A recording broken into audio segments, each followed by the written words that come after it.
এই দাঁড়িয়ে সালাত আদায় করা ফরজ। এখন দাঁড়াতে হবে কার তরিকায়? রাসূলের তরিকায়। এইবারে রাসূল সাল্লাল্লাহু আলাইহি ওয়াসাল্লাম বলছেন আকিমুস সুফুফা, তোমরা যখন সালাতে দাঁড়াবে কাতার সোজা করবে। হাজু বাইনাল মানাকিব ওয়াসুদ্দুল খালাল, কাঁধে কাঁধ এবং পরস্পরের দুই পায়ের ফাঁকা জায়গা বন্ধ করবে। যখন সালাতে দাঁড়াবে তোমরা কাতার সোজা করবে, কাঁধে কাঁধ আর দুইজনার পরস্পরের পায়ের মাঝের ফাঁকা জায়গাটা কি করবে? বন্ধ করবে। এদেশের শতকরা 98টা মসজিদে 4 আঙ্গুল আদাত ফাঁকা রেখে সালাত আদায় করে।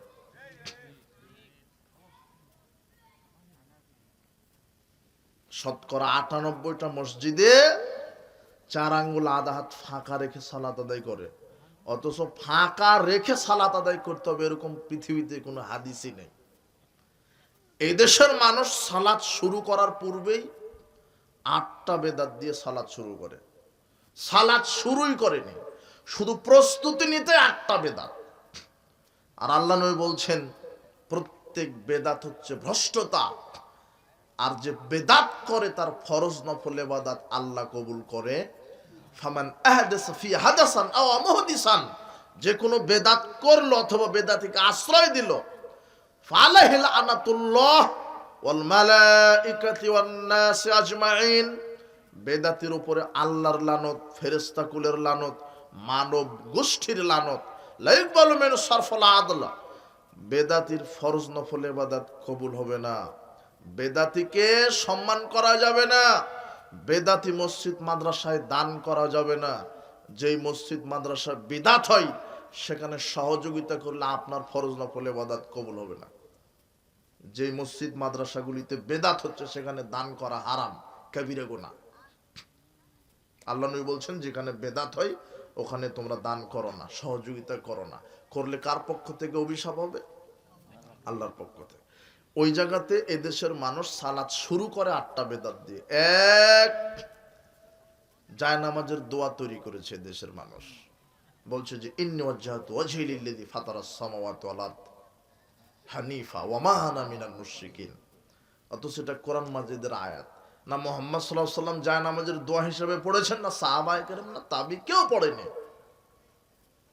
জায়নামাজের দোয়া বলে কোনো দোয়া শরীয়তে নাই। এই আয়াত দোয়া হিসেবে আল্লাহর নবী তাকবীরে তাহারিমার পরে পড়েছেন সানা হিসেবে, এই হাদিস আছে। আপনি সানা হিসেবে পড়তে পারেন, তাও রাত্রের সালাতে তাহাজ্জুদে দাঁড়িয়ে তাকবীর তাহারিমা দিয়ে আপনি ইন্নী ওয়াজজাহতু ওয়াজহি লিল্লাযী ফাতারাস সামাওয়াতি ওয়াল আরদ হানিফা এটা পড়তে পারেন। কখন? তাকবীরে তাহারিমা দেওয়ার পরে। কিন্তু এদেশের মানুষ ওটাকে দোয়া বানিয়ে নিয়েছে কিসের? জায়নামাজের। ওটা হলো বিদআত, 1 নম্বর বিদআত। 2, মুখে নিয়ত বলে নাওয়াইতু আন উসাল্লি লিল্লাহি তাআলা ফি যুহরি আরবা রাকা ফিল আসরি আরবা রাকা, এইভাবে মুখের নিয়ত বলে। আরবিতে যে এই যে নিয়ত আবিষ্কার করেছে দেশের হুজুরেরা, এই দোয়াটা পৃথিবীতে যত হাদিসের কিতাবে আছে, যত হাদিসের কিতাব আছে, কোন হাদিসের কিতাবে আরবিতে লেখাই হয়নি এই দোয়াটা। সহিহ না জয়ীফ না, জাল হাদিসও নেই। বুঝেননি মনে হয় কথা? এমনিতেই চলছে, এটা জাল হাদিসও নাই, ওই বড় হুজুর তৈরি করে গেছে, ওভাবেই চলে। এটা 2 নম্বর বেদাত। 3, ইমাম আলাদা একটা নিয়ত তৈরি করেছে, আনা ইমাম হাদারা ওয়া মা ইয়াহদুরুন, আমি উপস্থিত অনুপস্থিত সবার ইমাম, মুখে নিয়ত বলছে। 4, হুজুর 22 পাগড়ি পেচ্ছে আর বলছে যে পাগড়িবিহীন সালাত, পাগড়ি পরে সালাত পাগড়িবিহীন 70 রাকাতের সালাতের সমান, অথচ মিথ্যা কথা। 5, মুয়াজ্জিন যখন ইকামত দিচ্ছে আশহাদু আন্না মুহাম্মাদুর রাসূলুল্লাহ, তখন বলছে সাল্লাল্লাহু আলাইহি ওয়াসাল্লাম, মানে নবীর নাম শুনলে দরুদ পড়া লাগে তাই দরুদ পড়ছে। জি না, আল্লাহর নবী বলছেন মুয়াজ্জিন আজান ইকামতে যা বলে তাই বলো। এটা কে বলছেন?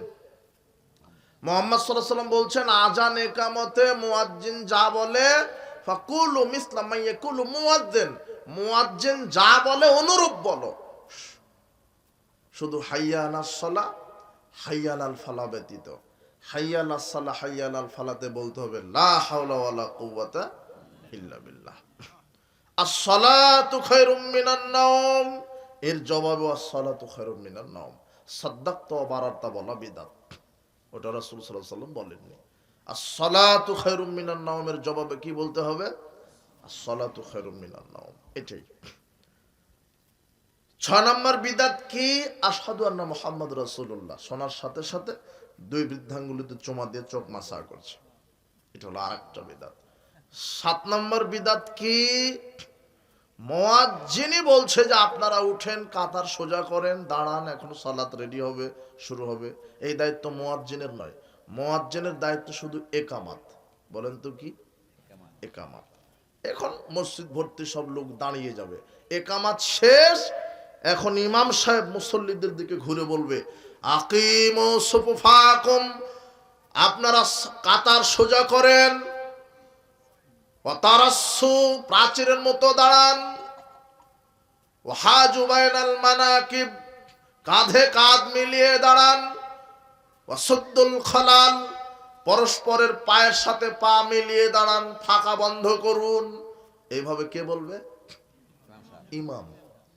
মানে ইমাম মানে নেতা, নেতার মতো বলতে হবে, ম্যাও ম্যাও করে নয়, নেতার মতো। ইমামের বাংলা কি? নেতা। ইংলিশে লিডার, লিডার বলে না, নেতা। আর আরবিতে ইমাম, বাংলাতে কি? নেতা। তাহলে নেতার মতো বলবে কাতার সোজা করুন, কাঁধে কাঁধ মিলিয়ে দাঁড়ান, পায়ের সাথে পা মিলিয়ে দাঁড়ান, একেবারে কঠোর ভাষায় মুহাম্মদ সাল্লাল্লাহু আলাইহি ওয়াসাল্লাম এইভাবেই বলতেন। মুহাম্মদ সাল্লাল্লাহু আলাইহি ওয়াসাল্লাম যখন বলতেন, দেখেন মুহাম্মদ সাল্লাল্লাহু আলাইহি ওয়াসাল্লাম বলছেন আকিমু সুফুফাকুম ফাইন আরাকুম মিন ওয়ারাই যাহরি, এই শোনো, তোমরা কাতার সোজা করো, আমি সামনে থেকে যেভাবে দেখতে পাই পিছন থেকে হুবহু ওইভাবেই দেখতে পাই। এটা আল্লাহর পক্ষ থেকে একটা মুজিজা। আমি আমার পিছনে কি আছে আমি দেখতে পাচ্ছি, আপনার পিছনে কয়জন বসে আছে আপনি দেখতে পাচ্ছেন? আপনি সামনে দেখেন। কিন্তু মুহাম্মদ সাল্লাল্লাহু আলাইহি ওয়াসাল্লাম বলছেন যে আমার পিছনে দুইটা চোখ নাই, সামনে দুইটা চোখ, তারপর আমি সামনে যেভাবে দেখতে পাই পিছন থেকে হুবহু ওইভাবেই দেখতে পাই। কাজেই তোমরা কাতার সোজা করো। আনাস রাদিয়াল্লাহু আনহু বলছেন, সহিহ বুখারীর 725 নম্বর হাদিস, আল্লাহর নবী যেই এই কথা বলতেন প্রত্যেক সালাতে, তার জীবনের এমন কোন সালাত শুরু করেননি এই কথা না বলে। প্রত্যেক সালাতে তিনি একামাত শেষ হওয়ার পরেই সাহাবীদের দিকে মুখ ঘুরে বলতেন কাতার সোজা করুন, কাঁধে কাঁধ মিলিয়ে দাঁড়ান, ফাঁকা জায়গা বন্ধ করে দাঁড়ান। তখন আনাস রাদিয়াল্লাহু বলছেন রাসূল সাল্লাল্লাহু আলাইহি ওয়াসাল্লাম যেই এইভাবে বলতেন, কানা আহাদুনা ইউলসিকু মানকিবাহু বিমানকিবি সাহিবিহি ওয়া কাদামাহু বিকাদামিহি, তখনই আমরা পিছনের সব সাহাবী মুসল্লি কাঁধের সাথে কাঁধ আর পায়ের সাথে টাকনুর সাথে টাকনু আমরা মিলিয়ে দাঁড়িয়ে যেতাম। কিন্তু আপনার মসজিদগুলিতে কয় আঙ্গুল ফাঁকা? এই ইবলিশের চেলা দালাল, ওই যে পাগড়িওয়ালা প্রতিবন্ধী মুফতি, এ আবার যুক্তি দিচ্ছে, আবার বলছে যে পায়ের সাথে পা লাগালে এটা তো মানহানি হলো, অপমান করা হলো। কোথায় এটা? ছাত্র একটা শিক্ষক, ছাত্রর পাটা যদি শিক্ষকের পায়ের সাথে লাগে তাহলে শিক্ষককে অপমান করা হলো। কোথায় মুচি মেথর আর কোথায় মন্ত্রী, মেথরের পা যদি মন্ত্রীর পায়ে লাগে তাহলে তোর অপমান করা হলো মন্ত্রীকে। ও মনে করেছে যে সালাতে মুচি মেথর আল্লাহর কাছে পরিচয়। সালাতে কেউ মুচি মেথর নয়, সালাতে কে এমপি, কে টিচার, কে শিক্ষক, কে পিতা, কে সন্তান, এই পরিচয় নেই। যারা সালাতে দাঁড়িয়েছে সবাই এখন আল্লাহর চাকর, গোলাম। সবাই কার গোলাম? সারা পৃথিবীর সব মানুষের ইমান এক দাড়ি পাল্লাতে, আর আবু বকর সিদ্দিক রাদিয়াল্লাহু আনহুর ইমান এক দাড়ি পাল্লাতে। কার ইমান বেশি? তো উনি যদি এত দামি মানুষ হয়ে পায়ের সাথে পা মিলিয়ে দাঁড়িয়ে সালাত আদায় করতে পারেন, তা আপনি কত বড় হেডমাস্টার হয়েছেন? আপনি পেশাব করতেই জানেন না, আপনি আবার হেডমাস্টার, মানে অজুই জানেন না। আর যে হুজুর ফতোয়া দিচ্ছে যে পায়ের সাথে পা মিলালে অপমান করা হবে, ও জর্দা খেয়ে সালাতে দাঁড়িয়েছে, ওর মাথায় ঠিক নেই। মাথায় ঠিক নেই, গাঁজা খেয়ে দাঁড়িয়ে যে সালাতে। আবার ওই শয়তান বলছে যে জর্দা খাওয়া মাকরু, হারামখোর। তুমি যেটা খাও সেটা কুকুরে খায় না, তুমি বুঝো না? তোমার হেডমাস্টার খায় সিগারেট, তুমি খাও সিগারেট, তোমার হুজুর খায় জর্দা। তিনজনে কুকুরের সাথে যাও, কুকুরকে দিয়ে বলো সিগারেট আর জর্দা কুকুরের মুখে দাও। ও পেশাব করে দিতে রাজি আছে, তবু কুকুর মুখে দিতে রাজি নেই। সেটা তোমার হুজুরে খায় কেন? ওর হায়া লজ্জা শরম কবে হবে? আবার বলে মাকরু। অবাক কথা হলো। ও বলছে যে পায়ের সাথে পা মিলালে অপমান করা হবে। ওর যুক্তি দিচ্ছে। ইবলিশও যুক্তি দিচ্ছিল, আল্লাহ আপনি যে বলছেন আদমকে সেজদা করব, ও তো মাটির আর আমি তো আগুনের, ও ভূমিকম্পেও ধসে যায়, আর আমাকে যত কেরোসিন দিবেন তত আমি কি করব? উপরে উঠে যাব। আমি তো আনা খায়রুম মিনহু, আমি তার চেয়ে উত্তম। আল্লাহ বলছেন ফাখরুজ মিনহা ফাইন্নাকা রাজিম, তুই অভিশপ্ত, চলে যা। যুক্তি দিচ্ছিল। তো হুজুরও যুক্তি দিচ্ছে যে পায়ের সাথে পা মিলালে কি হয়? অপমান করা হয়। অথচ ফাঁকা রেখে দাঁড়াতে হবে সালাতে, এরকম হাদিস পৃথিবীতে নাই। এমনিতেই মাযহাবের দোহাই দিয়ে চলছে, যুক্তির দোহাই দিয়ে চলছে, বাপ দাদার দোহাই দিয়ে চলছে, বড় হুজুরের দোহাই দিয়ে চলছে। অপমান হবে, মানহানি হবে। জি না, অপমান হবে না। তাবারানে মুজামুল আওসাত 5797 নম্বর হাদিস, আয়েশা রাদিয়াল্লাহু আনহা বলছেন, আল্লাহর নবী বললেন, মান সাদ্দা ফুরজাতান ফি সাফ, যে ব্যক্তি জামাতে কাতারে দাঁড়িয়ে সালাত আদায় করার সময়তে পরস্পরের ফাঁকা জায়গাটা বন্ধ করে দাঁড়ায়, রাফাহুল্লাহু বিহা দারাজাতান, আল্লাহ তার মর্যাদা বাড়িয়ে দেন। ও বানালাহু বাইতান ফিল জান্নাহ, মর্যাদা শুধু বাড়িয়ে দেন, আল্লাহ ওই ব্যক্তির জন্য জান্নাতে একটা ঘর নির্মাণ করে দেন। ওই প্রতিবন্ধী কানা মুফতির এই হাদিস জানা নাই। জানা থাকলেও মানে না কেন? ও এত তাকলিদ, মুকাল্লিদের মুকাল্লিদ। ও বলছে পায়ের সাথে পা মেলানোর হাদিস আছে, জোরে আমিন বলার হাদিস আছে, রাফাল ইয়াদাইন করার হাদিস আছে, হাদিসে আমরা জানি, বিশ্বাসও করি, কিন্তু আমরা মানি না কেন? জানাজার সালাতে সূরা ফাতিহা পড়তে হবে, হাদিস আছে, আমরা বিশ্বাসও করি, কিন্তু আমরা করি না কেন? আমাদের মাযহাবে নাই, ইমাম আবু হানিফা করতে বলেনি, তাই আমরা করি না। এ হলো বলদ। কি এলো? বলদ, এলো ছাগল। ও পীর যদি বলে যে গু খা, ও গুই খাবে। ইমাম আবু হানিফার মাযহাবে নাই, তাই রাসূলের হাদিস কি করে না, ও মানে না। এটা অবাক কথা। নগদ বলছে মিডিয়াতে যে রাফালে ইয়াদানের হাদিস আছে, আমরা মানি, কিন্তু আমরা মানি না কেন? আমাদের মাযহাবে নাই তাই। আপনি কি বলবেন এদেরকে? অবাক কথা হলো। যুক্তি দিচ্ছে যে পায়ের সাথে পা মিলিয়ে দাঁড়ালে অপমান হবে, অথচ আল্লাহর নবী বলছেন অপমান নয়। মর্যাদা কি করে দিবেন আল্লাহ? শুধু বাড়িয়ে নয়, মর্যাদা তো বাড়াবেন, জান্নাতে ঘর নির্মাণ করে দিবেন। আবু দাউদের 666 667 নম্বর হাদিস, আল্লাহর নবী বলছেন আকিমুস সুফুফা, কাতার সোজা করো, হাজু বাইনাল মানাকিব, কাঁধে কাঁধ মিলিয়ে দাঁড়াও, ওয়াসুদ্দুল খালাল, পায়ের সাথে পা মিলিয়ে দাঁড়াও, ওয়ালিনু বিআইদি ইখওয়ানিকুম, হাতের সাথে হাতটাও মিলিয়ে দাও, তোমার ভাইয়ের হাতের সাথে হাতটাও মিলিয়ে দাও। এরপর আল্লাহ নবী বলছেন ওয়ালা তাজারু ফুরুজাতিল লিশাইতান, শয়তানের জন্য ফাঁকা রেখো। এটা আল্লাহর নবীর মুখের কথা। আর ইবলিসের দালাল বলছে যে না, ফাঁকা রেখেই দাঁড়াতে হবে, নাহলে অপমান হবে। আল্লাহর নবী নিজের মুখ দিয়ে বলছেন যখন ফাঁকা রেখে দাঁড়া, ওখানে শয়তানের জন্য ফাঁকা রাখো। আর 766 নম্বর হাদিসে বলছেন ইন্নী লারা শাইতান ইয়াদখুলু মিন খালালিস সাফকানাল হাজাফ, যখন তোমরা ফাঁকা রেখে সালাতে দাঁড়াও, ওই ফাঁকা জায়গাতে শয়তান ছাগলের বাচ্চার আকারে বসে থাকে। ওই ফাঁকা জায়গাতে কে বসে থাকে? এটা কার মুখের কথা? অথচ ওই জাহেল মূর্খরা 98টা মসজিদে এই 4 আঙ্গুল আধাত ফাঁকা রেখে দাঁড়াচ্ছে। এরা কি রসুলের সুন্নাহ মানে? রসুলের এই কথার দাম দিয়েছে? না, দেয়নি। মন গড়া মাযহাবের দোহাই দিয়ে শরীয়ত চলছে, সালাত চলছে। রসুলের পদ্ধতিতে, রসুলের তরিকায় দাঁড়াতে হবে। দাঁড়ানো ফরজ, কিন্তু পায়ের সাথে পা মিলিয়ে দাঁড়ানো, হাতের সাথে হাত, কাঁধের সাথে কাঁধ মিলিয়ে দাঁড়ানো কার সুন্নাহ, কার আদর্শ? রসুলের। এটা আপনাকে মনে রাখতে হবে।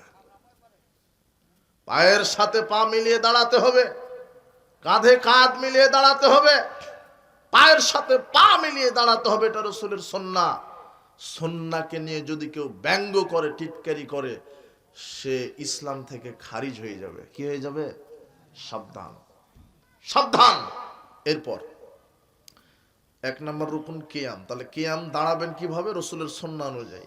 2 তাকবীরে তাহরিমা, আল্লাহু আকবার। তাকবীরে তাহরিমা দিয়ে আল্লাহু আকবার বলে হাত বাঁধবেন। হাত কোথায় বাঁধবেন? বুকের উপরে। সহিহ বুখারী 740 নম্বর হাদিস, সাল বিন সাদ রাদিয়াল্লাহু আনহু বলছেন, রাসূল সাল্লাল্লাহু আলাইহি ওয়াসাল্লাম যখন নির্দেশ দিতেন আমাদেরকে, কানান নাস ইউমারুনা, আল্লাহর নবীর পক্ষ থেকে মানুষদেরকে নির্দেশ দেওয়া হয়েছে, আইয়াদা রাজুলুল ইয়াদাল ইমনা আলা জিরাহিল ইসরা ফিস সালাহ, মানুষেরা যেন সালাত আদায় করার সময়তে বাম বাহুর উপরে ডান বাহু বেঁধে সালাত আদায় করে। বাহু মানে কোনটা? কনুই থেকে কবজি পর্যন্ত। এটা কি? এটা বাহু।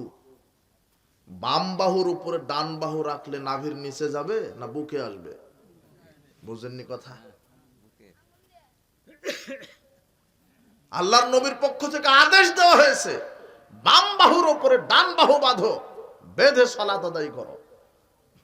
মুসনাদ আহমদের 22,610 নম্বর হাদিস, হলবাত তাই রাদিয়াল্লাহু আনহু তিনি বলছেন, রাআইতু রাসূলুল্লাহ সাল্লাল্লাহু আলাইহি ওয়াসাল্লাম ইয়াদাল ইউমনা আলাল ইউসরা আলা সাদরিহি, আমি রাসূল সাল্লাল্লাহু আলাইহি ওয়াসাল্লামকে সালাত আদায় করতে দেখেছি, রাসূল সাল্লাল্লাহু আলাইহি ওয়াসাল্লাম বাম কবজির উপরে ডান কবজি দিয়ে বুকের উপরে হাত বেঁধে সালাত আদায় করেছেন। কোথায়? তাকবীর তাহরিমা দেওয়ার পরে তিনি বুকের উপরে হাত বেঁধে সালাত আদায় করেছেন। সহিহ ইবনে খুজাইমার 479 নম্বর হাদিস, ওয়াইল বিন হুজর রাদিয়াল্লাহু আনহু তিনি বলছেন, সাল্লাইতু মা রাসূলিল্লাহ সাল্লাল্লাহু আলাইহি ওয়াসাল্লাম ফাওয়াদা ইয়াদাহুল ইউমনা আলা ইয়াদিল ইসরা আলা সালাহ আলা সাদরিহি। ওয়াইল বিন হুজর বলছেন, আমি রাসূল সাল্লাল্লাহু আলাইহি ওয়াসাল্লামের সাথে সালাত আদায় করেছি, তিনি বাম হাতের উপরে ডান হাত বেঁধে, শক্ত করে বেঁধে, বুকের উপরে বেঁধে সালাত আদায় করেছেন। কিসের উপরে? নাভির নিচে হাত বাঁধার হাদিস আছে, কিন্তু যেই ইমাম তিরমিজি, ইমাম আবু দাউদ যে হাদিসগুলি নিয়ে আসছেন, তারাই বলেছেন এই হাদিসের সনদগুলি দুর্বল, এগুলি মানা যাবে না। রাসূল পক্ষ থেকে প্রমাণিত নয়, কোন বেদাতি আলেম এভাবে ঢুকিয়ে দিয়েছে হাদিসগুলি।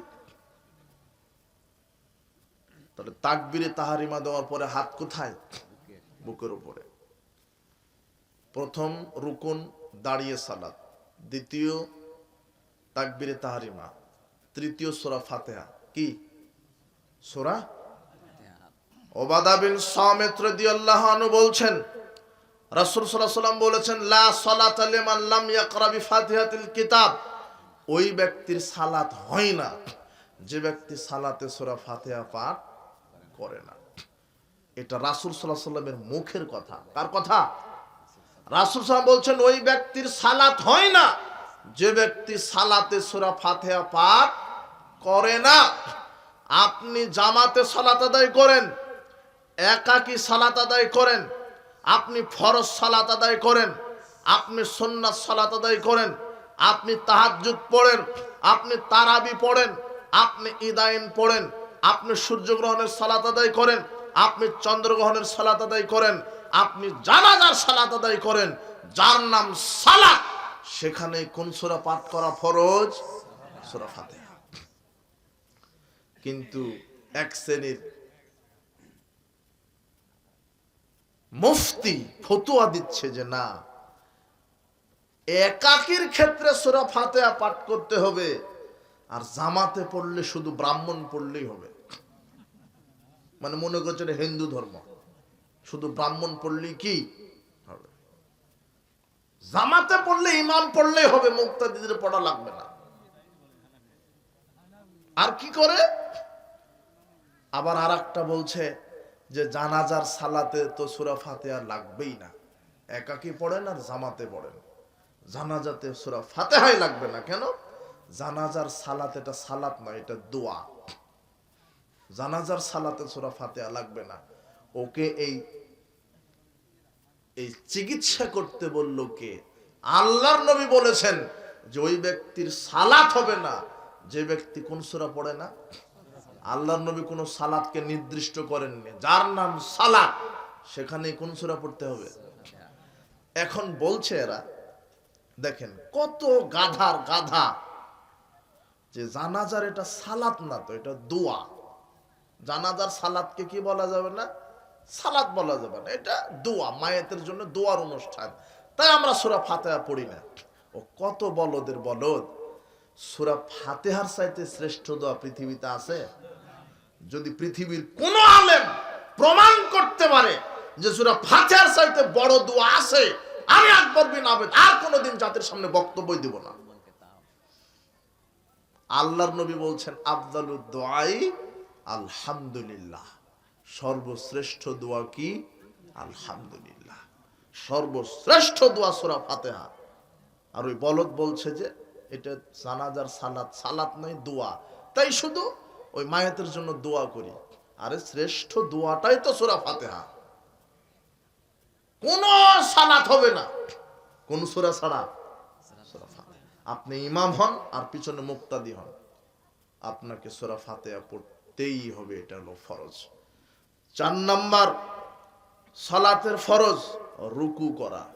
রুকুর ব্যাখ্যা দিয়ে দিয়েছি, তাই না? রুকু করা, রুকু থেকে উঠা, রুকু থেকে সোজা হয়ে দাঁড়ানো। 7 নাম্বার ফরজ 7 অঙ্গে কি করা? সেজদা করা। 8 নাম্বার সেজদা থেকে উঠা। 9 নম্বর 2 সেজদার মাঝখানে স্থির হয়ে বসা। 10 নম্বর ধীর স্থিরতার সাথে তা দিলে আরকান করা। 11 নম্বর শেষ বৈঠকে বসা। 11 নম্বর কি? শেষ বৈঠক। 3 এবং 4 রাকাত বিশিষ্ট সালাতে বৈঠক কয়টা? 2টা। যেই সালাতে 2টা বৈঠক, এই 2 বৈঠক আলা সালাতের প্রথম বৈঠক দেওয়া ওয়াজিব। প্রথম বৈঠক দেওয়া কি? আর শেষ বৈঠক দেওয়া ফরজ। কথা বুঝেননি?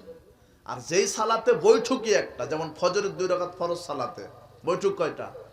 একটা, তাহলে ওটা ফরজ। কিন্তু 2 বৈঠক আলা সালাতের প্রথম বৈঠক কি? ওয়াজিব। আমি ওয়াজিবের আলোচনা করব ইনশাআল্লাহ, সংক্ষিপ্ত করে দেব। আর শেষ বৈঠক দেওয়া ফরজ। শেষ বৈঠক 11 নম্বর সালাতের ফরজ হচ্ছে শেষ বৈঠক। শেষ বৈঠক মানে শেষ বৈঠকে বসার আদব। শেষ বৈঠকে বসার আদব।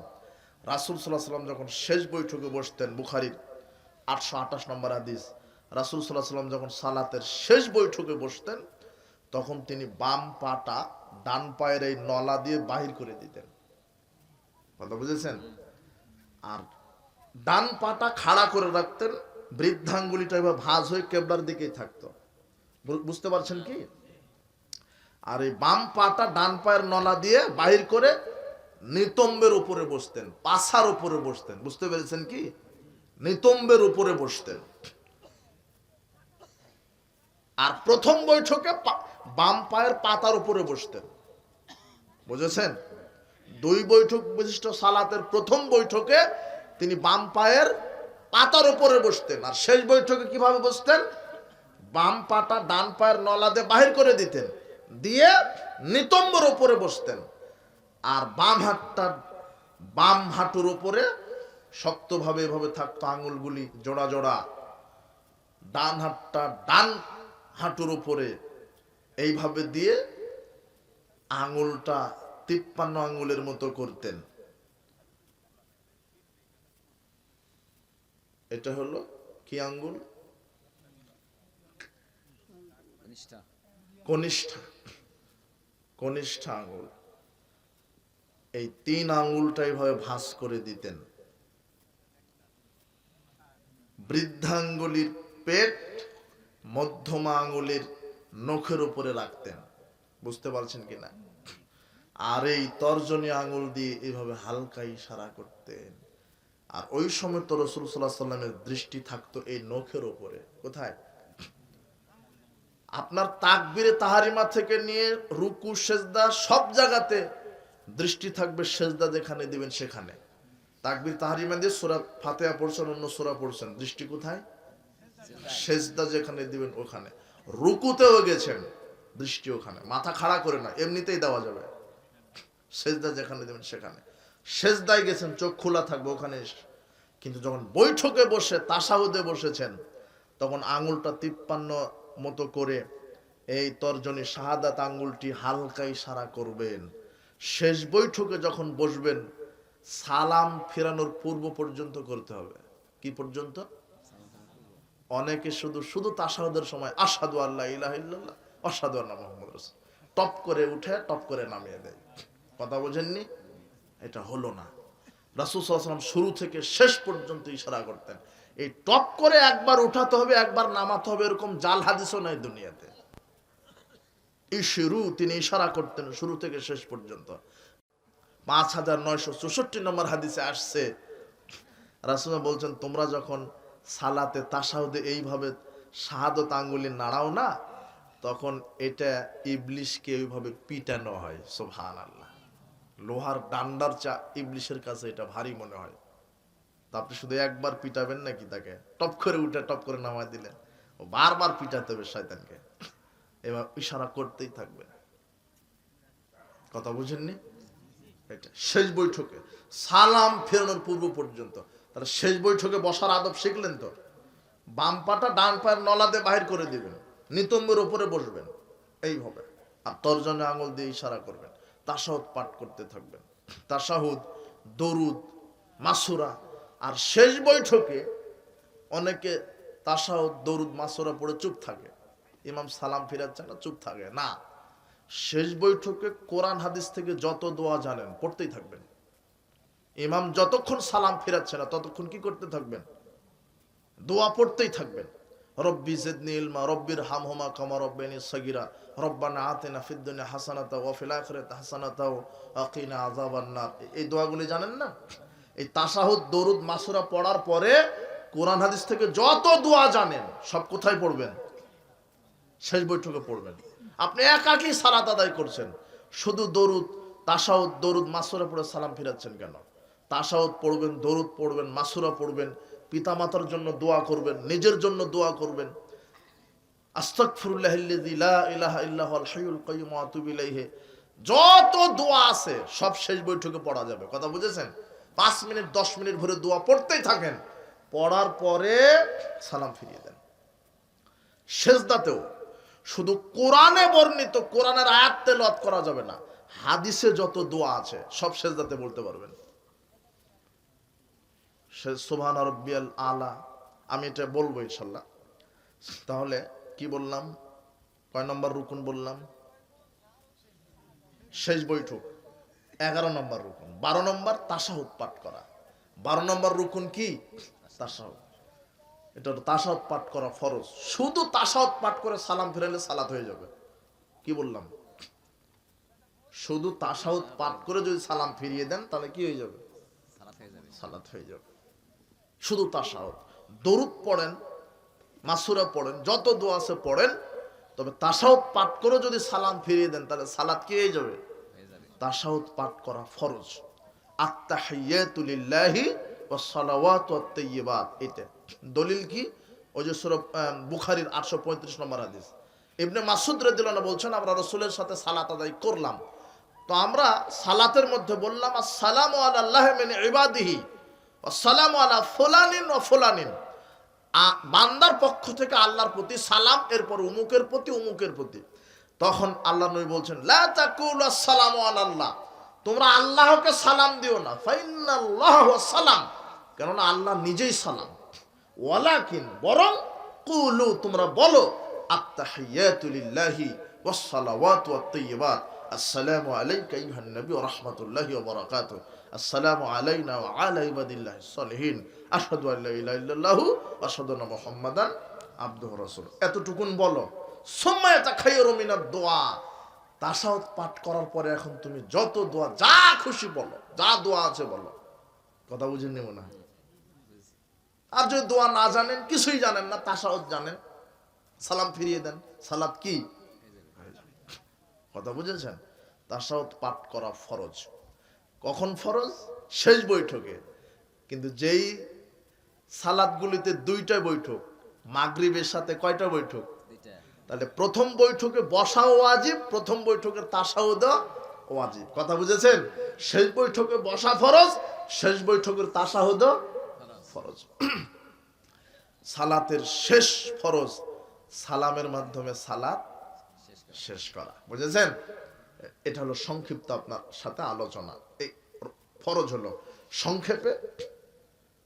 আপনারা বিরক্ত হয়ে গেছেন না? একটু ধৈর্য ধরেন। এবার হলো ওয়াজিব। এবারে কি? সালাতের ওয়াজিব। ওয়াজিব হলো কয়টা বলেছি, কার মনে আছে? 8টা। 8টা। ওয়াজিব কয়টা? ফরজ কয়টা বললাম আমরা? 13টা। সালাতের ওয়াজিব কয়টা? 8টা। সালাতের 1 নাম্বার ওয়াজিব, আমরা রুকুনে বলেছিলাম যে রুকুন বা ফরজ যদি ইচ্ছাকৃত হোক আর অনিচ্ছাকৃত হোক যদি ছেড়ে দেন তাহলে সালাত কি হয়ে যাবে? বাতিল। কিন্তু ওয়াজিব যদি আপনি ইচ্ছা করে ছেড়ে দেন তাহলে ওইটুকুন বাতিল হবে।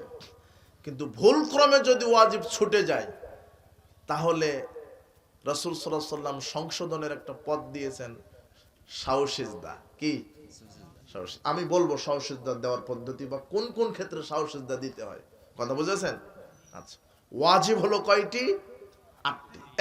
এক নাম্বার সালাতের ওয়াজিব তাকবীরে তাহারিমা ব্যতীত যত তাকবীর সব কি? ওয়াজিব। তাকবীর তাহারিমা মানে প্রথমে দাঁড়িয়ে যে আল্লাহু আকবার দিয়েছিলেন, এটা তো ফরজ। কিন্তু এরপরে রুকুতে যাবেন, আল্লাহু আকবার, রুকুতে যাবেন না, এই রুকুতে যাওয়ার তাকবীরটা কি? ওয়াজিব। সেজদায় যাবেন, সেজদায় যাওয়ার সময় তাকবীরটা কি? সেজদা থেকে ওঠার সময় তো আল্লাহু আকবার বললেন, ওটা কি? এক কথায় তাকবীরে তাহারিমা ব্যতীত যত তাকবীর সব কি? ওয়াজিব। 1 নাম্বার ওয়াজিব তাকবীর তাহারিমা ব্যতীত যত তাকবীর। 2 নাম্বার ওয়াজিব রুকুর তাসবিহ পাঠ করা, কমপক্ষে একবার সুবহান রাব্বিয়াল আযীম বলা কি? ওয়াজিব। কমপক্ষে একবার সুবহান রাব্বিয়াল আযীম রুকুর তাসবিহ কমপক্ষে একবার। 3 বার বলেন বেজোড়, 5 বার, 7 বার, 10 বার, 100 বার, কোনো গণনা করবেন না। অনেকে 3 বার পাঠ করে চুপ থাকে, ইমাম উঠতেছে না, চুপ আছে। জি না, ইমাম সামি আল্লাহু লিমান হামিদা বলার আগ পর্যন্ত বলতেই থাকেন সুবহান রাব্বিয়াল আযীম, সুবহান রাব্বিয়াল আযীম, সুবহান রাব্বিয়াল আযীম, সুবহান কুদ্দুস রব্বুল মালায়েকাতু ওয়ার রূহ, সুবহানাকা আল্লাহুম্মা রাব্বানা ওয়া বিহামদিকা আল্লাহুম্মা ইগফিরলি। এবার বলতেই থাকেন। অনেক দোয়া আছে, অন্তত আপনি তো জানেন সুবহান রাব্বিয়াল আযীম, এটা বলতেই থাকেন 100 বার হয়ে যায়, যতক্ষণ কেউ উঠতেছে না রুকু থেকে ইমাম। কথা বুঝেছেন? তাহলে রুকুর তাসবিহ পাঠ করা কমপক্ষে একবার বলা সুবহান রাব্বিয়াল আযীম, কমপক্ষে একবার বলা কি? ওয়াজিব। সামি আল্লাহু লিমান হামিদা বলা, এটা হলো ওয়াজিব, বলতে হবে। কওমার দোয়া এবারে সামি আল্লাহু লিমান হামিদা বলার পরে কি বলেন? রব্বানা লাকাল হামদ হামদান কাসীরান তাইয়্যিবান মুবারাকান ফি, এটা বলা ওয়াজিব। এরপরে সেজদায় চলে গেলেন, তাই না? কমপক্ষে সেজদার তাসবিহ পাঠ করা সুবহান রাব্বিয়াল আলা, কমপক্ষে একবার বলা ওয়াজিব। এটা 5 নম্বর ওয়াজিব হলো সালাতে। 6 নম্বর 2 সেজদার মাঝখানে স্থির হয়ে বসা এবং 2 সেজদার মাঝখানের দোয়া আল্লাহুম্মা ইগফিরলি ওয়ারহামনি ওয়াজবুরনি ওয়াহদিনি ওয়াআফিনি ওয়ারযুকনি। জানেন না তিরমিজিতে একটা হাদিস আসছে, অন্তত রব্বিক ফিরলি রব্বিক ফিরলি 2 বার বললেই হবে। 2 সেজদার মাঝখানে কি বললে হবে? রব্বিক ফিরলি বলতেই হবে, এটা ওয়াজিব। আপনি এত কিছু শিখেন, অনার্স মাস্টার শিখেছেন, মঙ্গল গ্রহে যাওয়া শিখলেন, সালাদটা শিখতে হবে না আপনার? আল্লাহর কাছে গিয়ে বললে হবে যে সালাদ জানি না? অবাক কথা হলো আপনার। কথা বুঝেননি মনে হয়। এত কিছু শিখলেন আপনি, মোটরসাইকেল চালানো শিখলেন, প্রাইভেট কার চালানো শিখলেন, রোগীর স্টেটমেন্ট করতে কত সেন্টিমিটার কাটতে হবে, কি পরিমাণ কাটলে চিকিৎসা দেওয়া সম্ভব হবে, রক্ত কতখানি লাগবে, কোন ওষুধ দিলে কি পরিমাণ খেলে সারবে, এত কিছু শিখলেন আপনি। শুধু শিখলেন না সালাত। কথা বুঝেননি মনে হয়? আল্লাহ ছাড় দিবে না, শিখতে হবে, সালাত শিখতে হবে। 6 নম্বর ফরজ ওয়াজিব, 2 সেজদার মাঝখানের কি বলা? দোয়া, আল্লাহ মাগফিরলি ওয়ারহামনি। এটা অন্তত না পারলেও রব্বিক ফিরলি, রব্বিক ফিরলি। 7 নম্বর ওয়াজিব,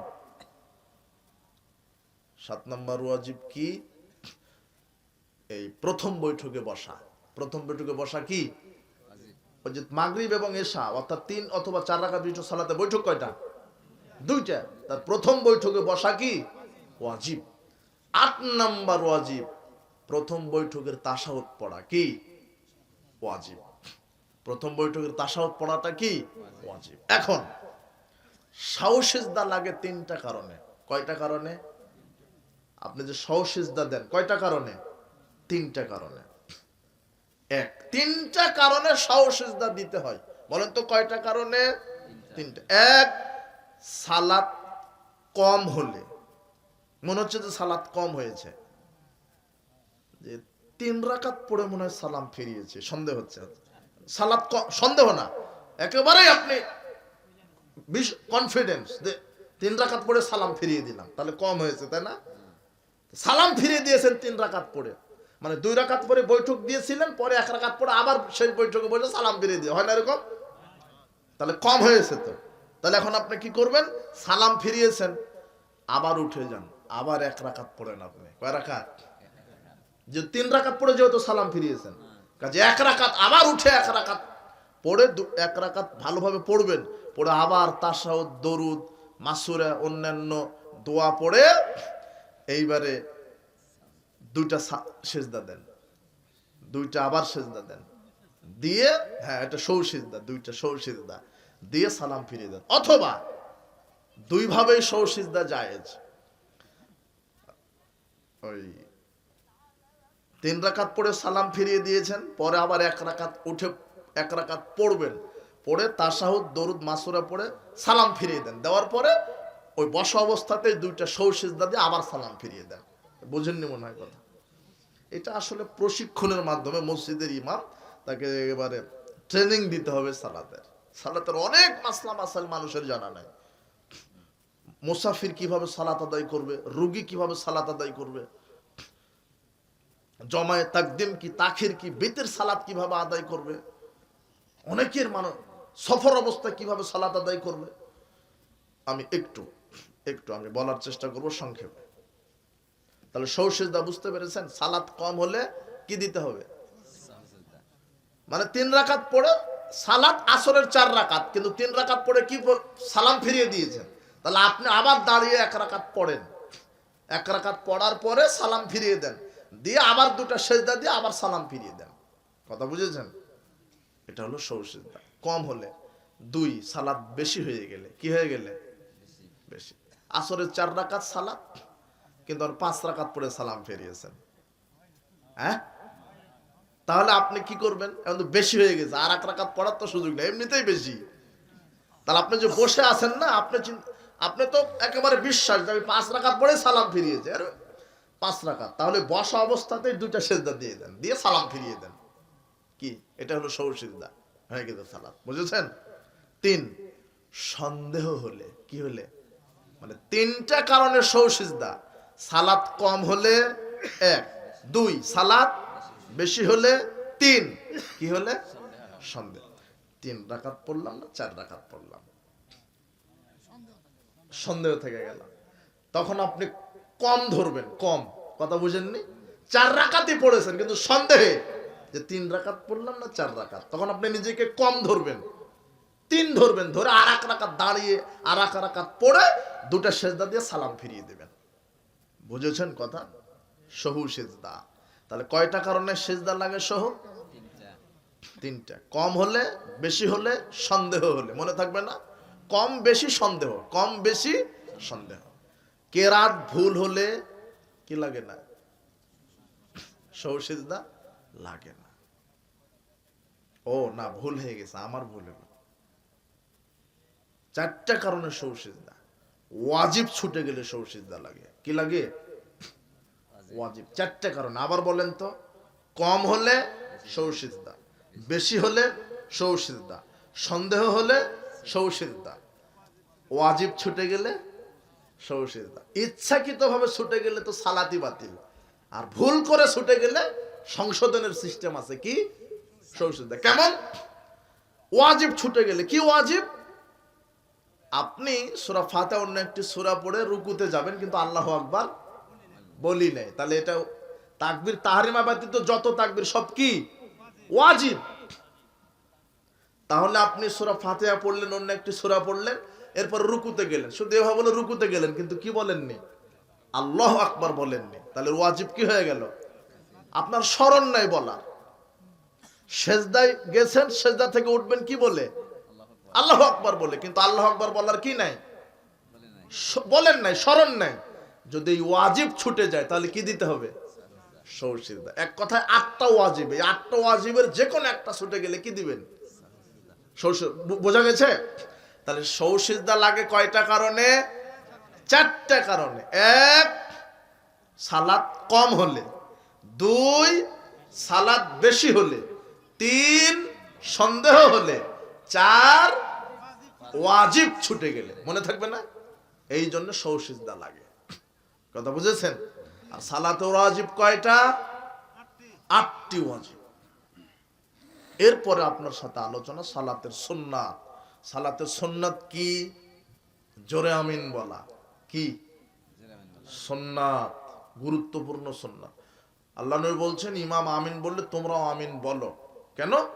তোমাদের আমিন যদি ফেরেশতাদের আমিনের সাথে মিলে যায়, আল্লাহ তোমাদের বিগত সব পাপ ক্ষমা করে দিবে। জোরে আমিন বলা।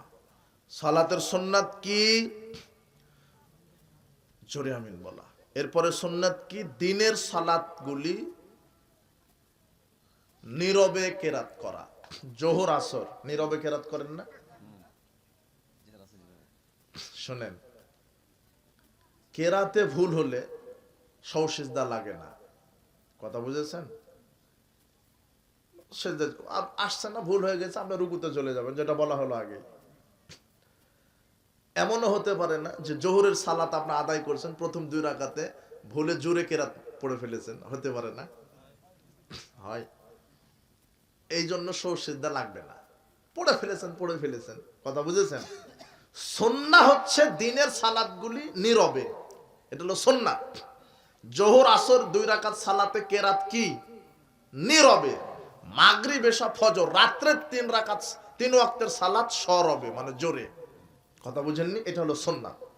আপনি মাগরিবের সালাতও আদায় করছেন, কিন্তু নীরবে পড়ে ফেলেছেন, আপনি সুন্নাতটা তরক হয়েছে, এর জন্য সহু সিজদা লাগবে না, সালাত হয়ে যাবে।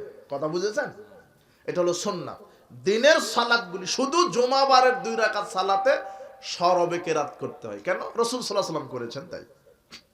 কিন্তু দিনের সব জোহর এবং আসর নীরবে, রাত্রের 3 ওয়াক্তের সালাত সরবে। এমনকি আপনার স্ত্রীও। আর একটা কথা বলি, নারী পুরুষের সালাতের কোনো পার্থক্য নেই। কথা বুঝেছেন?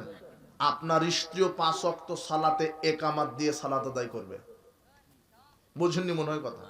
একামাত দিবে আপনার স্ত্রী। যদি এখানে এসে থাকে তাহলে তো শুনছে, আর যদি না আসে ঘুমানোর আগে গিয়ে আপনার স্ত্রীকে সালাত শিখিয়ে দিবেন। 5 ওয়াক্ত সালাতে নারীরাও একামাত দিবে। রাত্রের 3 ওয়াক্তের সালাতে নারীরাও সরবে কেরাত করবে, তবে কণ্ঠ হবে নিচু, যাতে জানালার বাহিরে স্বর না যায়। কণ্ঠস্বর পরপুরুষের কানে যেন অন্তত নিজে যেন শুনতে পায় যে সে কে কেরাত করছে। কথা বুঝেছেন? নারী পুরুষের সালাতের কোনো পার্থক্য নাই। রুকু, সেজদা, কিয়াম, কুদ সব। কিন্তু অধিকাংশ নারী সেজদা দেয় বিড়াল অথবা কুকুর যেভাবে শুয়ে থাকে ওইভাবে। মানে এটা কেন আমি তুলনা দিলাম? 2 পায়ের হাঁটুর সাথে 2 কোণটা লাগিয়ে 2 হাতের বাহুটা মাটির সাথে একেবারে গেড়ে দিয়ে সেজদা দিয়েছে স্ত্রী। আপনার স্ত্রী, বোন, আপনার মেয়ে এইভাবে সালাত আদায় করলে সালাত বাতিল। ও যদি 80 বছর ধরে সালাত আদায় করে তবুও সালাত কি? আল্লাহর নবী বলছেন, লম্বা ভাবে সেজদা দাও, এমন ভাবে সেজদা দাও বগলগুলি যেন ফাঁকা থাকে, আর পেটের তল দিয়ে যেন ছাগলের বাচ্চা পার হয়ে চলে যেতে পারে। কিন্তু আপনার স্ত্রী যেভাবে সেজদা করেছে, পিঁপড়া যাওয়ার ক্ষমতা নাই, মাথার ওই দিক দিয়ে যেতে হবে পিঁপড়া গেলেও। কথা বুঝেননি মনে হয়? আপনি হাসছেন কেন? ওভাবেই দেয়। আর এই জন্য আমি বলছি যাতে সংশোধন হয়, ওই জন্যই আজকে সালাতের পদ্ধতি। সালাত ঠিক করতে হবে, না হলে বিচার মাঠে হায় আফসোস আমার কি হলো, এত তাহাজ্জুদ পড়ে কি হলো, সালাতই বাতিল হবে। নারী পুরুষের সালাতের কোনো পার্থক্য নেই। নারী পুরুষ যেভাবে লম্বা সেজদা, নারীও কি লম্বা সেজদা। পুরুষ যেভাবে দাঁড়াবে, নারীও ভাবে দাঁড়াবে। অনেক মহিলা দুই পাটা দাঁড়িয়েছে, দুই পাটা একেবারে জোর করে দাঁড়িয়েছে। ওই যে ইবলিশ বলে দিয়েছে যে ফাঁক করে দাঁড়ালে লজ্জাস্থান মাটি দেখে ফেলবে। কি এক অবাক কথা, মাটি নাকি লজ্জাস্থান দেখবে? মাটির চোখ আছে না, কান আছে না, কি হচ্ছে লজ্জাস্থান দেখবে? তো শুধু মহিলারটাই দেখে, আপনারটা দেখে না? কথা বুঝেননি নাকি? মাটি যদি দেখেই তো শুধু মহিলারটা দেখে, আপনারটা দেখে না? মানে শয়তান। শারীরিক ভারসাম্য বজায় রেখে দাঁড়াবে, নারী হোক পুরুষ হোক, যতটুকুন জায়গা লাগে ততটুকুন জায়গাতে সে দাঁড়াবে, দুই পা ফাঁক করেই দাঁড়াবে। নারী পুরুষের সালাতের কোনো পার্থক্য নেই। তাকবীর তাহরিমা থেকে শুরু নিয়ে সালাম ফেরানো পর্যন্ত কোনো পার্থক্য নেই। ওই যে শয়তান বলেছে যে পুরুষ নাভির নিচে হাত বেঁধে সালাত আদায় করবে, আর নারী বুকের উপর হাত বেঁধে সালাত আদায় করবে, এরকম হাদিস আজ পর্যন্ত আরবিতে কোনো হাদিসের পাতাতে লেখাই হয়নি। এই হাদিসই নাই দুনিয়াতে, এমনিতেই চলছে। না না, আগামীকাল আপনার টাঙ্গাইলের সবচেয়ে বড় যে হুজুর, টাঙ্গাইল না, বাংলাদেশের সবচেয়ে বড় হুজুর, বাংলাদেশ না, বর্তমান পৃথিবীতে যে সবচাইতে বড় হুজুর, তাকে জিজ্ঞাসা করেন যে এই হাদিসটা আছে কোন পাতাতে? নারী বাঁধবে বুকের উপর, পুরুষ বাঁধবে নাভির নিচে, এই হাদিসটা কোন পাতাতে আছে, কোন হাদিসের কিতাবে আছে? লেখাই হয় না আজ পর্যন্ত, কলমের কালি খরচ করা হয়নি, এমনিতেই চলছে। নারী পুরুষের সালাতের কোনো কি নাই, পার্থক্য নেই। নারী পুরুষের সালাত একই, নারী পুরুষের সালাত একই। সাবধান। এই জন্য সালাতকে ঠিক করুন, শুদ্ধ করুন। আল্লাহ আমাদেরকে তৌফিক দান করুন।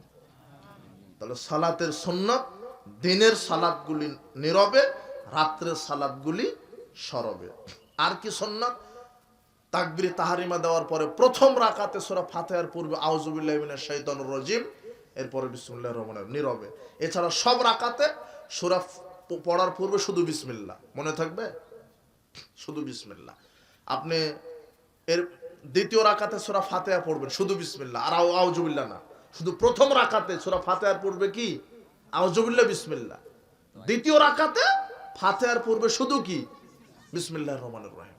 এরপরে ইখলাস পড়বেন, তখনও বিসমিল্লাহির রহমানির রহিম, কারণ ইখলাসের শুরুতে কি আছে? কথা বুঝেছেন কি? কিন্তু সূরার মাঝখান থেকে পড়বেন, হতে পারে না? সূরা ফাতিহা পড়ার পরে সূরা বাকারার 255 নম্বর আয়াত পড়ছেন, আয়াতুল কুরসি পড়বে, তখন আর আউযু বিল্লাহ না, বিসমিল্লাহ না। কথা বুঝেননি মনে হয়? বুঝতে পেরেছেন কি? এইভাবে আপনার ফরজটা ঠিক রাখবেন সালাতের। মনে আছে না সালাতের ফরজগুলি কিভাবে বলা হলো? ওয়াজিবগুলি ঠিক রাখবেন, ওয়াজিব, সালাতের ওয়াজিবগুলি ঠিক রাখবেন। এরপরে সুন্নাহগুলি ঠিক রাখবেন, জোরে আমিন বলা। আর কি? বুকের উপরে হাত বাঁধা। আর সুন্নাত কি? রাফাল ইয়াদাইন করা। রাফাল ইয়াদাইন মানে দুই হাত উত্তোলন। 3 অথবা 4 রাকাত বিশিষ্ট সালাতে রাফাল ইয়াদাইন করতে হয় 4 জায়গাতে। কয় জায়গায়? রাফাল ইয়াদাইন মানে দুই হাত উত্তোলন। এক, তাকবীরে তাহরিমার সময়তে কি রাফাল ইয়াদাইন করা সুন্নাত। তাকবীরে তাহরিমার সময় দুই হাত উত্তোলন করেননি? আল্লাহু আকবার। 3 অথবা 4 রাকাত বিশিষ্ট সালাতে রাফাল ইয়াদাইন কয় স্থানে করতে হয়? 4 স্থানে। তার প্রথম স্থান তাকবীরে তাহরিমা, আল্লাহু আকবার। এই দ্বিতীয় স্থান কি? রুকুতে যাওয়ার সময়, আল্লাহু আকবার। কথা বুঝেননি? কয়টা হলো? 2টা। 3, রুকু থেকে উঠার পরে সামি আল্লাহু লিমান হামিদা, রাফাল ইয়াদাইন। কয় জায়গায় হলো? 3। 2 রাকাত সালাত শেষ করে, মানে তাশাহুদ শেষ করে যখন তৃতীয় রাকাতের জন্য উঠবেন, উঠার পরে আবার রাফালে আইদান করে কি হাত বাঁধা। কয় জায়গা হলো? এই রাফালে আইদান করা সুন্নাত। কথা মনে থাকবে? সুন্নাত। এরপর আর সুন্নাত কি? রুকু থেকে উঠে যখন সেজদায় যাচ্ছেন, যার সময়তে মাটিতে আগে 2 হাঁটু নয়, 2 হাত। আবু দাউদের 840 নম্বর হাদিস, রাসূল সাল্লাল্লাহু আলাইহি ওয়াসাল্লাম সেজদায় যাওয়ার সময়তে আগে কি দিতেন? 2 হাত। এটা হলো সুন্নাত। আর একটা সুন্নাত কি? 2 রাকাত আদায় করে তৃতীয় রাকাতের জন্য উঠবেন, তখন আপনাকে 2 হাত মাটিতে ভর দিয়ে উঠতে হবে। কথা বুঝেছেন? তখন হোক আর প্রথম রাকাত শেষ করে দ্বিতীয় রাকাতের জন্য যখনই উঠেন, মাটিতে 2 হাত ভর দিয়ে উঠতে হবে। বুখারীর 823 নম্বর হাদিস, রাসূল সাল্লাল্লাহু আলাইহি ওয়াসাল্লাম মাটিতে ভর দিয়ে উঠতেন, আর অধিকাংশ মুসল্লি 2 হাঁটুর উপরে ভর দিয়ে ওঠে। কথা বুঝেননি? না, ওই ফিকহি মাসালা দিয়ে আপনি ধর্ম চালায়েন না। কথা বুঝেছেন? ওই যুক্তি দিয়ে, হিকমতের দোহাই দিয়ে ধর্ম নয়, কোরআন সুন্নাহর দলিল দিয়ে ধর্ম। কথা বুঝেছেন? বাপ দাদা করে আসছে, বড় হুজুর করে, অধিকাংশ লোকই করে। অধিকাংশ লোক যেটা করে সেটাই জায়েজ হয়ে যাবে? তাহলে তো গাঁজা ইয়াবা বিড়ি খাওয়া যায়, সবাই বিড়ি খায়। আর অধিকাংশ লোক যেটা করে সেটাই যদি দলিল হয়, তাহলে নামাজই লাগবে না। 98% মুসলমানই নামাজ পড়ে না। কথা বুঝেননি মনে হয়? অধিকাংশ দলিল নয়, দলিল হচ্ছে কোরআন হাদিস, দলিল হচ্ছে মুহাম্মদ সাল্লাল্লাহু আলাইহি ওয়াসাল্লাম। কার তরিকায় সালাত? মুহাম্মদ সাল্লাল্লাহু আলাইহি ওয়াসাল্লাম তরিকায় সালাত। এগুলো হচ্ছে সুন্নাত। ওই যে শেষ বৈঠকে এইভাবে আঙ্গুল তাশাহুদে দাঁড়ানো, এটাও কি সুন্নাত। এই সুন্নাতের হেফাজত করবেন, মনে থাকবে?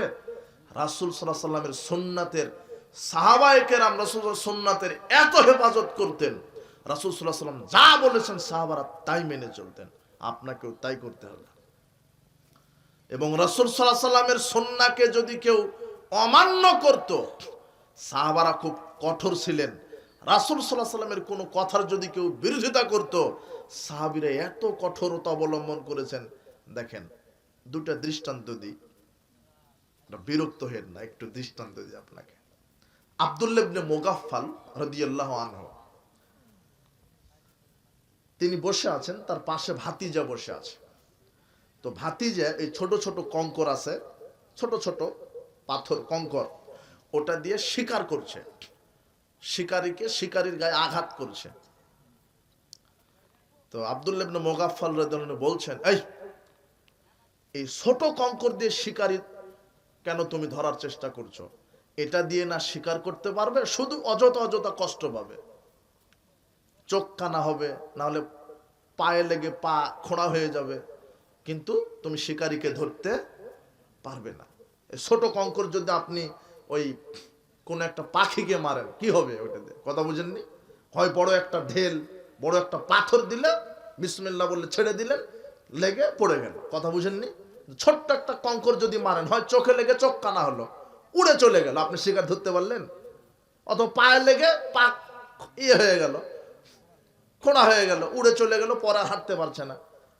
এই জন্য আব্দুল্লাহ ইবনে মুগাফফাল তার ভাতিজাকে বলছে, না, রাসূল সাল্লাল্লাহু আলাইহি ওয়াসাল্লাম নাহা আনহা, নিষেধ করেছে ছোট কঙ্কর দিয়ে তোমরা শিকার করো না, এটা নিষেধ করলেন। করে আব্দুল্লাহ ইবনে মুগাফফাল এই দিকে অন্য কাজে ব্যস্ত। একটু পরে ভাতিজা আবার ছোট কঙ্কর আবার শিকারীকে মেরেছে। ভাতিজা বলছে, আব্দুল্লাহ ইবনে মুগাফফাল বলছে, উহাদ্দিসুকা আন্না রাসূলুল্লাহ সাল্লাল্লাহু আলাইহি ওয়াসাল্লাম নাহা আনহা, ভাতিজা, আমি তোমাকে একটু আগে রাসূলের হাদিস শোনালাম যে রাসূল সাল্লাল্লাহু আলাইহি ওয়াসাল্লাম ছোট কঙ্কর দিয়ে শিকার ধরতে নিষেধ করেছে। এটা আমি রাসূলের হাদিস শোনালাম, তারপরে তুমি আবার মারছো। লাউ কাল্লিমুকা আবাদা, আমি তোমার সাথে আর কখনো কথা বলবো না। নিজের ভাতিজা আর কখনো কথা বলেনি। কার হাদিসকে অবমাননা করেছে? আল্লাহর নবীর। সহিহ মুসলিমের 442 নম্বর হাদিস। উমর ইবনুল খাত্তাবের ছেলে আব্দুল্লাহ, কি নাম? আব্দুল্লাহ। আব্দুল্লাহর ছেলে হলো বেলাল। কি? বেলাল।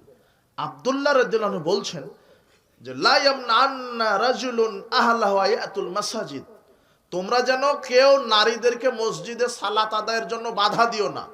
নারীরা যদি 5 ওয়াক্ত সালাত মসজিদে এসে আদায় করতে চায়, তাহলে বাধা দিও না। রাসূল সাল্লাল্লাহু আলাইহি ওয়াসাল্লাম এই কথা বলেছেন, তোমাদের স্ত্রীরা নারীরা যদি মসজিদে এসে সালাত আদায় করতে চায় তাহলে নারীদেরকে বাধা দিও না। এখন আব্দুল্লাহ ইবনে ওমরের ছেলে বেলাল বলছে, না আমরা বাধা দিব, আমরা বাধা দিব, এখন ফিতনার যুগ, এখন আমরা নারীদেরকে মসজিদে আসতে দিব না। তখন আব্দুল্লাহ ইবনে ওমর তার নিজের ছেলে বেলাল, নিজের রক্তের নিজের বীর্য থেকে নিজের ছেলে, নিজের ছেলেকে বলছে, ওয়াহাদ্দিসুকা আন রাসূলিল্লাহ সাল্লাল্লাহু আলাইহি ওয়াসাল্লাম তাকুলু হাদা, এই ছেলে, এই বেটা, আমি তোমাকে রসুলের হাদিস শোনাচ্ছি আর তুমি বলছো বাধা দিবে। মা কাল্লামাহু আব্দুল্লাহ হাত্তা মাতা, ওমর মরা পর্যন্ত নিজের ছেলের সাথে আর কথা বলেনি। বুঝেননি মনে হয় কথা, নিজের ছেলের সাথে মরা পর্যন্ত কথা বলেনি। বলেন তো কেন? রসুলের সুন্নাহ থাকার পরেও বাধা দিবে। রসুলের সুন্নাহর সাথে দুশ্মনী করবেন না, রাসূল সাল্লাল্লাহু আলাইহি ওয়াসাল্লামের নীতি আদর্শের সাথে দুশ্মনী করবেন না, রাসূল সাল্লাল্লাহু আলাইহি ওয়াসাল্লামের সুন্নাহকে নিয়ে ব্যঙ্গ করবেন না। রাসূল সাল্লাল্লাহু আলাইহি ওয়াসাল্লাম সুন্নাহ মানতেই হবে। সাহাবায়ে কেরাম এইভাবে রসুলের সুন্নাহকে মূল্যায়ন করেছে। আর একটা দেখেন, আবু সাইদ খুদরি ওই মদিনাতে ঈদের সালাত আদায় করতে গেছে। ওই সময়তে মদিনার শাসক হলো মারওয়ান। মারওয়ান হলো মদিনার প্রেসিডেন্ট। তো মারওয়ান ঈদের মাঠে মেম্বার নিয়ে গেছে, মেম্বারের উপরে উঠে সালাতের পূর্বেই খুতবা। কি সালাতের পূর্বে, ঈদের সালাতের পূর্বে খুতবা কি পরে?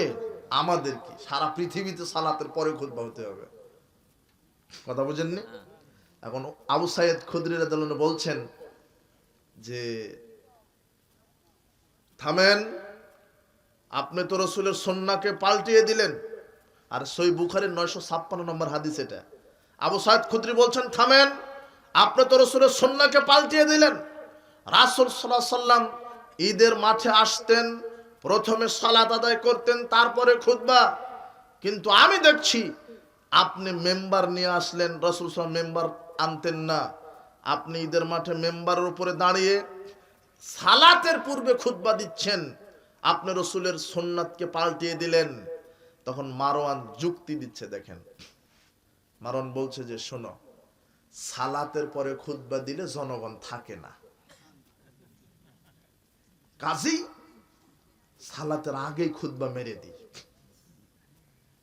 তখন আবু সাইদ খুদরি বলছেন, আসসালামু আলাইকুম, আমি গেলাম, যেখানে রসুলের সুন্নাতের বিরোধী আমল হয় সেখানে আমি আবু সাইদ খুদরি সালাত আদায় করব না। দেখেছেন এত কঠোরতা অবলম্বন করেছেন, এত কঠোরতা অবলম্বন করেছেন। রসুলের সুন্নাহর হেফাজত আপনাকে করতে হবে। রাসূল বলছেন, শেষ জামানায় ইন্না মিন ওয়ারাইকুম জামানা সাবরিন লিল মুতামাসসিকি ফি আজরু 50 শাহিদা মিনকুম। শেষ জামানায় আসছে ধৈর্যের যুগ। ওই সময়তে যদি আমার কোন উম্মত আমার একটা সুন্নাতের উপর আমল করতে পারে, আল্লাহ তাকে 50 জন শহীদদের সমান নেকি দিবেন। রসুলের সুন্নাহর হেফাজত করবেন। যাক, সময় 12টা বেজে গেছে। তো আমি বলছিলাম যে সালাত আদায়ের পদ্ধতি বলতে গিয়ে সালাতের রুকুন বলেছি, সালাতের ওয়াজিব, সালাতের সুন্নাত। সর্বশেষ আপনাকে একটা মেসেজ দিব, এটাই যে আমি বলেছি যে সমাজে কয়েক শ্রেণীর মুসল্লি আছে, মনে আছে? আর সালাতের পূর্ব শর্ত বলতে পারলাম না। সালাতের পূর্ব শর্ত 9টা, ওটা বলতে আরো 1.5-2 ঘন্টা লাগবে। সংক্ষেপে বলতে চেয়েছিলাম, তবে যতটুকু আপনার জন্য প্রয়োজন এটা আমি বললাম। সেটা হলো, সালাতের পূর্ব শর্তটা আগে প্রয়োজন ছিল যে মুসলিম হতে হবে, আপনাকে ঈমান ঠিক থাকতে হবে, 1। 2, বালেগ, বয়স 7 বছর অথবা 10 বছর থেকে, সালাতের পূর্ব শর্ত। 3, জ্ঞান প্রাপ্ত হতে হবে। জ্ঞান, পাগলের উপরে ইবাদত ফরজ নয়, জ্ঞান প্রাপ্ত হতে হবে। 4, স্থান পাক, পোশাক পাক, দেহ পাক।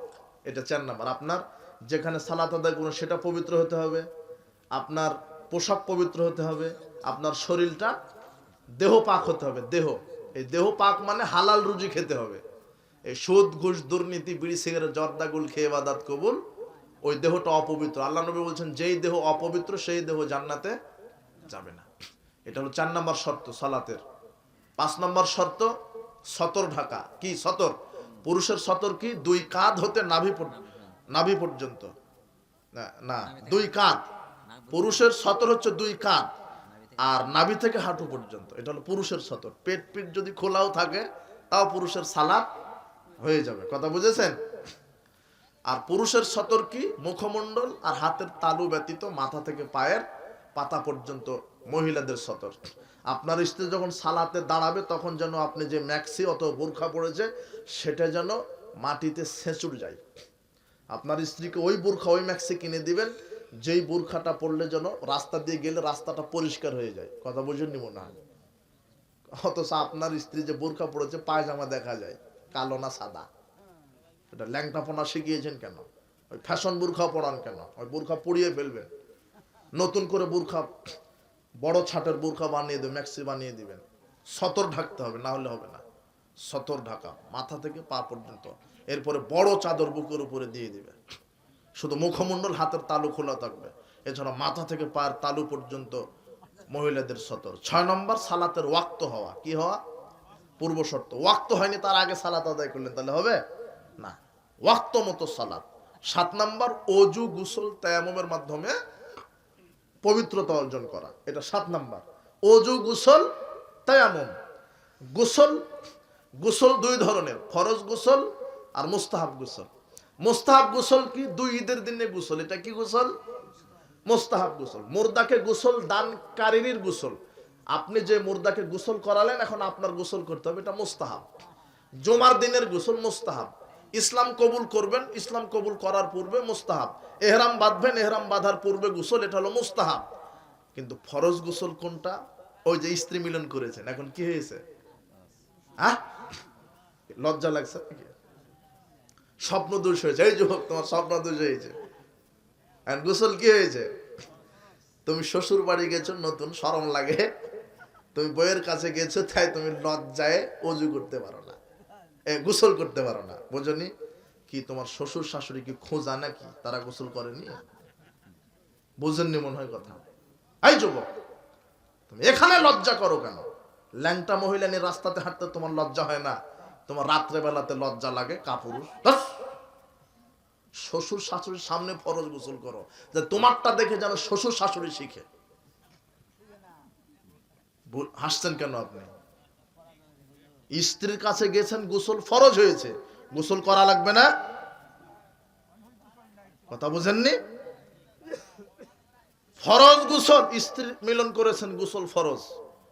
স্বপ্ন দোষ হয়েছে, গোসল কি? যুবক, তোমার স্বপ্ন দোষে তুমি গোসল করো। পিতা মাতার লজ্জায় গোসল করে না, ও পিতা মাতা তোমাকে জান্নাতে নিয়ে যাবে না। ও পিতা মাতা ধর্মের ব্যাপারে মূর্খ, তাই বুঝে না। কথা বুঝেছ? তোমার লজ্জা কিসের? স্বপ্ন দোষ হয়েছে, গোসল করো। স্ত্রী মিলন করেছেন, গোসল করো, গোসল ফরজ। আর ফরজ গোসলের বিধান 5টা। কয়টা? এই মুরব্বী, আপনারও জানা নাই ফরজ গোসলের বিধান কি? নাতি নাতনির বয়স হয়ে গেছে, এখনো ফরজ গোসলই শিখেননি আপনি। কে শিখাবে? সব মুফাসসির শুধু তাফসীর নিয়ে ব্যস্ত আছে, জাতিকে সালাতি শিখিয়ে দিতে পারলো না মুফাসসির। ওযুই শিখিয়ে দিতে পারেনি তোমার মুফাসসির জাতিকে। গোসল কিভাবে করা লাগে এটাই শিখিয়ে দিতে পারেনি। 3 ঘন্টা তাফসীর করার পরে বলছে আয়াতের তাফসীর এখনো শেষ হয়নি, আরো বাকি আছে। 3 ঘন্টা তাফসীর করছে মুফাসসির। কথা বুঝেননি? কি করলো? ফরজ গোসল বিধান 5টা। কয়টা? স্ত্রী মিলন করেছেন, স্বপ্ন দোষ হয়েছে, এখন গোসল ফরজ। গোসলখানাতে গিয়ে প্রথমে 2 হাত কবজি পর্যন্ত ধুয়ে নিতে হবে, এটা প্রথম। বিসমিল্লাহ ছাড়াই শুধু প্রথমে 2 হাত কবজি পর্যন্ত ধুতে হবে। এরপরে লজ্জাস্থান পরিষ্কার। 2 নম্বর কি পরিষ্কার? লজ্জাস্থান। 3 নম্বর সালাতের অজুর মতো অজু। কিসের মতো? সেম সালাতের জন্য যে অজু করেন না, সেম ওইভাবে। এখন বিসমিল্লাহ, এখন কি? যেহেতু এখন সালাতের অজুর মতো কি করছেন, এখন বিসমিল্লাহ বলে সালাতের অজুর মতো অজু। 4, 3 বার মাথায় পানি ঢেলে চুলের গোড়াতে পানি পৌঁছানো। কথা বুঝেছেন? মহিলাদের সমস্ত চুল ভিজতে হবে এটা শর্ত নয়, সমস্ত চুলের গোড়াতে পানি পৌঁছাতে হবে, এটা শর্ত। বুঝেননি মনে হয়? হ্যাঁ, ফরজ গোসলই করছে মহিলা,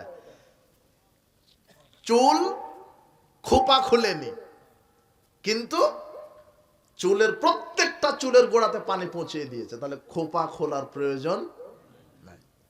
সর্বশরীর ধৌত করবে, সমস্যা নাই। তাহলে 4 নাম্বার শর্ত হলো সমস্ত 3 বার পানি ঢালবে। কয়বার? 3 বার মাথাটা, নারী পুরুষ একই বিধান। 3 বার পানি ঢেলে সমস্ত চুলের গোড়াতে কি পৌঁছে দিতে হবে? পানি। 5 নাম্বার সারা শরীর ধৌত করবে। কি? সারা শরীর ধৌত। এই হয়ে গেল কয়টা ফরজ গোসলের বিধান? 5টা। এই গোসলের মাধ্যমে কি হলেন? এই 5টার মধ্যে সালাতের অজুর মতো কি করেছিলেন?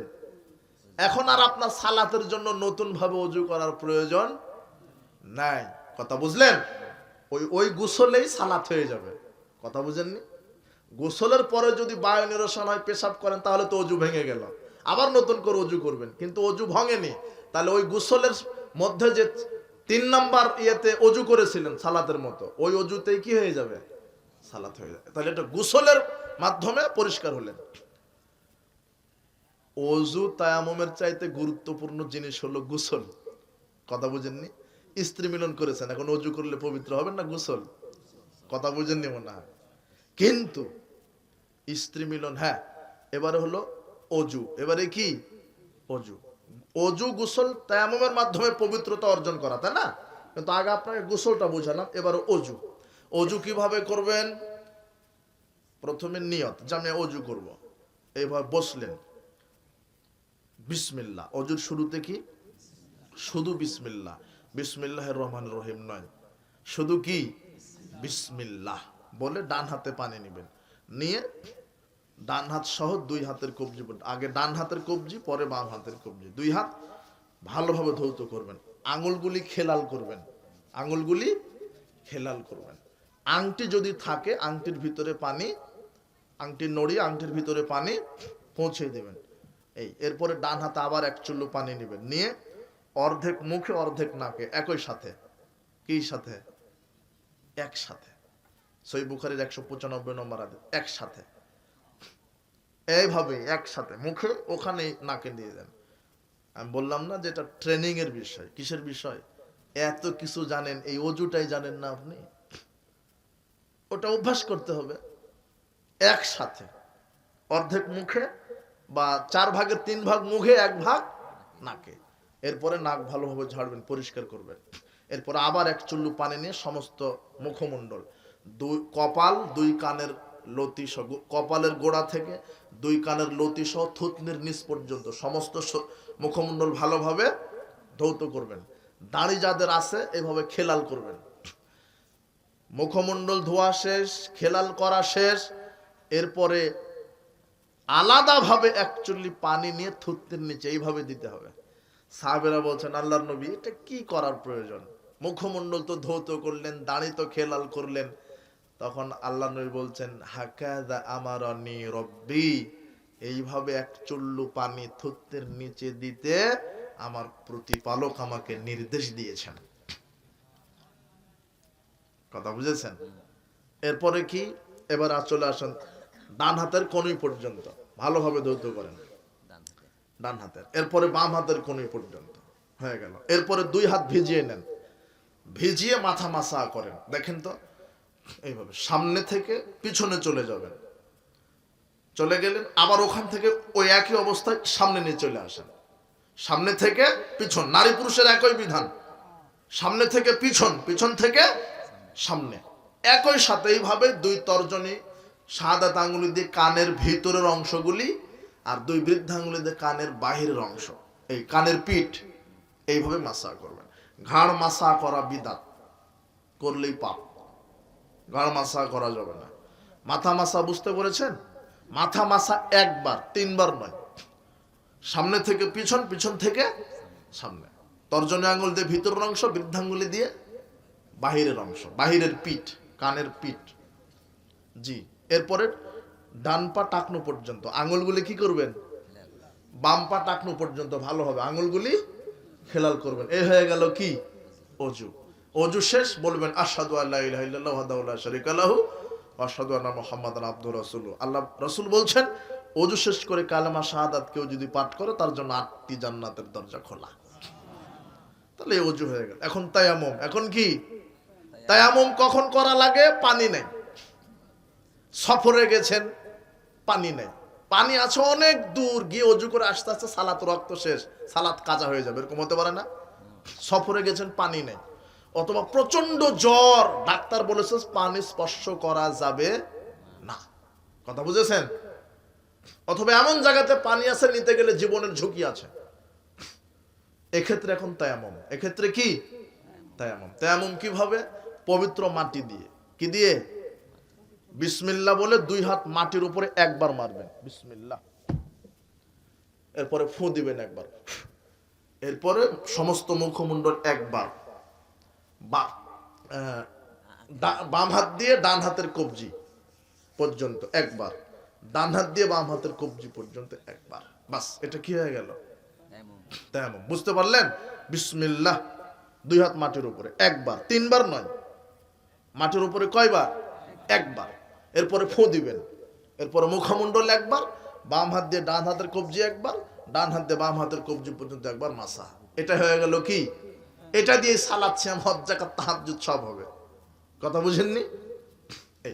এই হলো তায়াম্মুম, বাস, কথা বুঝেছেন? তাহলে তায়াম্মুম হলো, তায়াম্মুম অজু, অজু ভাঙে যেই কারণে, তায়াম্মুম ভাঙে সেই কারণে। অজু দিয়ে যা হয় তায়াম্মুম দিয়ে 4টা কারণে অজু তায়াম্মুম ভেঙে যায়। 1, প্রচন্ড ঘুমের কারণে, তন্দ্রা এসেছে, একটু তন্দ্রা এসেছে, জ্ঞান আছে, একটু ঢুলছেন, এই কারণে অজু ভাঙবে না, প্রচন্ড ঘুম, তাহলে অজু ভেঙে যাবে।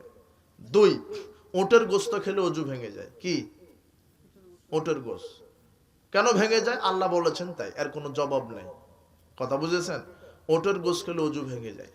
3, লজ্জাস্থান, পেশাব পায়খানা, রাস্তা দিয়ে কিছু বের হলে অজু ভেঙে যায়। 4, উত্তেজিত অবস্থায় যৌনাঙ্গে হাত পড়লে অজু ভেঙে যায়। এই 4টাই কারণ, আর পৃথিবীতে কোনো কারণ নেই।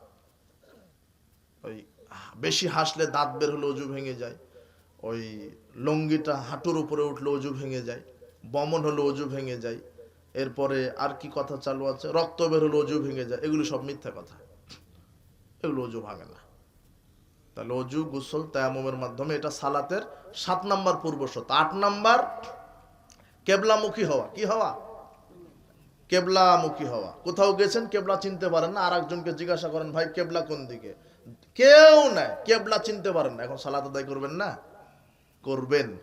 এখন আপনার যেদিকে খুশি সেদিকে, আল্লাহ বলছেন ফাইনামা তুওয়াল্লু ফাসাম্মা ওয়াজহুল্লাহ, এখন যেদিকে সেজদা করো, সালাত আদায় করো, তোমার সালাত কবুল হয়ে যাবে।